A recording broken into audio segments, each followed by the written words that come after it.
E sad, šta to znači biti u pravoslavnoj crkvi? To nije baš tako jednostavno.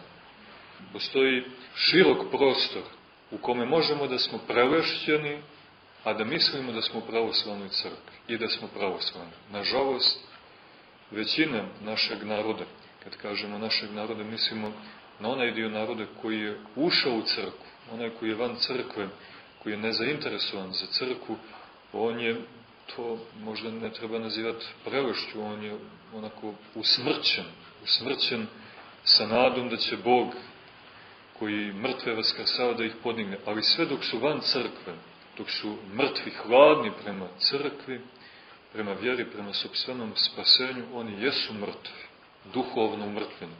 Iako srce daje znake života, je lupa, ali to je više neko damaranje, uprazno, nego što pokreće duhovne i žive misli, nego pumpa i održava samo fizičko postojanje. Šta znači živjeti u pravoslavnoj crkvi? Znači živjeti u Bogu, živjeti Bogom, slaviti Boga, biti u jednom tijesnom jedinstvu sa Bogom. To je život u pravoslavnoj crkvi. Ili trud da do toga dođe, napredovanje u tome. To je život u crkvi. To je poštovanje crkvene discipline, da je tako nazovem. Prepoznavanje vrijednosti svete i božanstvene liturgije, redovno učestvovanje u svetoj liturgiji i u drugim i ostalim svetim bogosluženjima, a pogotovo u svetoj liturgiji. Redovno primanje svetih i prečistih tajni u svetoj tajni pričešća. Redovno primanje. Ne jednom u nekoliko godina. Jer to primanje je sigurno propraćeno mnogim zabludama. I takav čovjek i taj put kad se pričesti sigurno ne živi pravoslavno. Nema pravoslavni ambijent u umu, u srcu. I pitanje je koliko to pričešće zaista ga pokreće i osvećuje. Kontakt sa sveštenikom, vrlo važan, parohijskim ili nekim drugim, razgovaranje sa njim. I to je upravo znak da čovjek gubi povjerenje u sopstveno rasuđivanje, u sopstvenu ocjenu, gubi povjerenje u vrijednost svojih analiza, procjena, što je znak smirenja. A smirenje je potpuno suprotno prelesti, koja drži čovjeka u jednom lažnom samopouzdanju, znanju, nadima ga, gordi ga i u toj gordosti približava gordom, izvoru gordosti, samom satanu, gordom duhu i tako se čovjek gubi.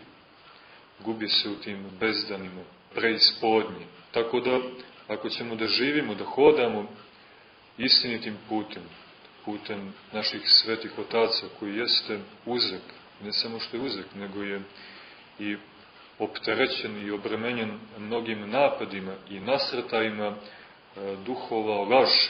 Jer svi koji hode uskim istinitim putem imaju borbu sa ocem laži, kako ga je sam Gospod nazvao, sa satanom, imaju borbu sa njim. I taj put nije ni malo jednostavan.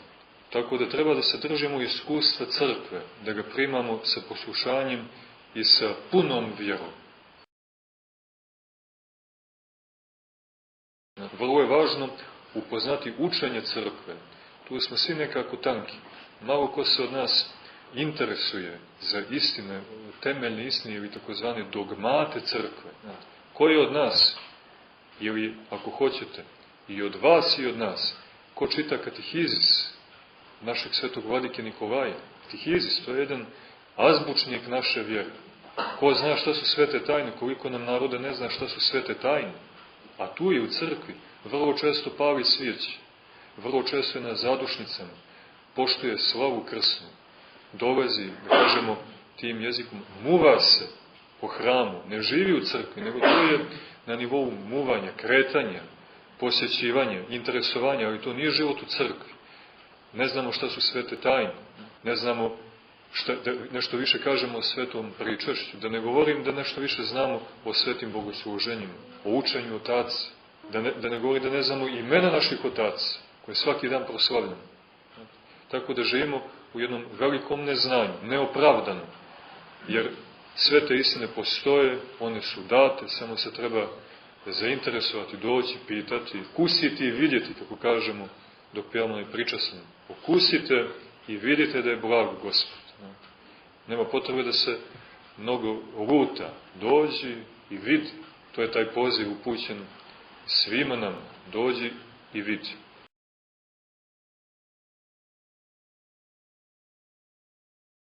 Dakle, to je prvi korak. Učiniti nešto da se deca sačuvaju te televizije. Ja se sjećam, smo bili u Bogosloviji, hvala Bogu da nisam od 15. do 20. godine gledao i slušao tu televiziju, ili recimo u kućama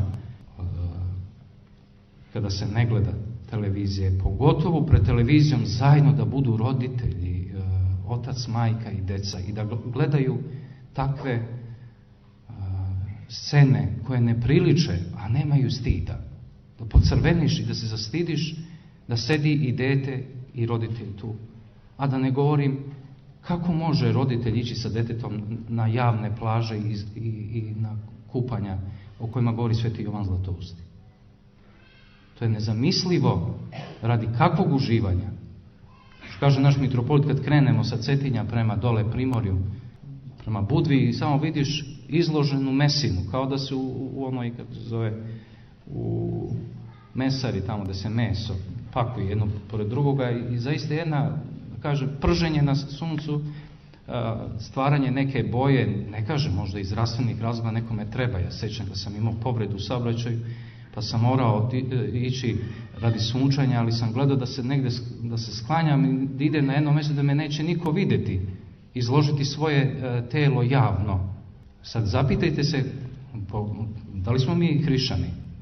Nije ovo neki moralizam, isceđivanje i traženje, ali malo pomalo, i verujte mi, nemojte se čuditi što je tako zavladao duh i što se takva deca rađaju iz takvih brakova i što su tolike bolesti.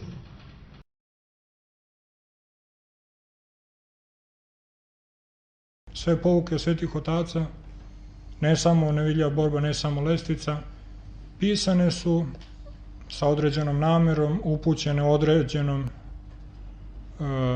krugu ljudi, određenom profilu čitalaca, sa određenom namerom. Ko čita to bez obziranja na to s kakvom namerom je nešto napisano, kome je upućeno, u koje vreme, u kojim okolnostima, onda on lako dođe u zabludu i lako pogrešno tumači, lako ona slova koja vidi pred sobom pogrešno protumači i upotrebi sebi na štetu. Dakle, kad čitate te knjige, morate uvek znati kome su upućene. Nisu ni sve pouke u jednoj knjizi, nisu sve pouke upućene svima. Nego, jedne jednima, druge drugima. Oto da recimo, Sveto pismo je prepuno takvih mesta. Na jednom mestu kaže Gospod, ko se postidi mene pred ljudima, postidit će sin njegov pred ocem i anđelima. A na drugom mestu kaže, kad vas poteraju u jednom gradu, bežite u drugi. Ili, kaže na jednom mestu, ko nije sa vama, ko nije protiv vas, sa vama je. Na drugom mestu kaže, ko sa mnom ne sabira, taj rasipa. Vidite, oprečne neke stvari. Uvek treba da se pitamo kakav je duh toga, smisao toga, zašto je to napisano, šta je hteo onaj ko je to napisao, šta je hteo da kaže.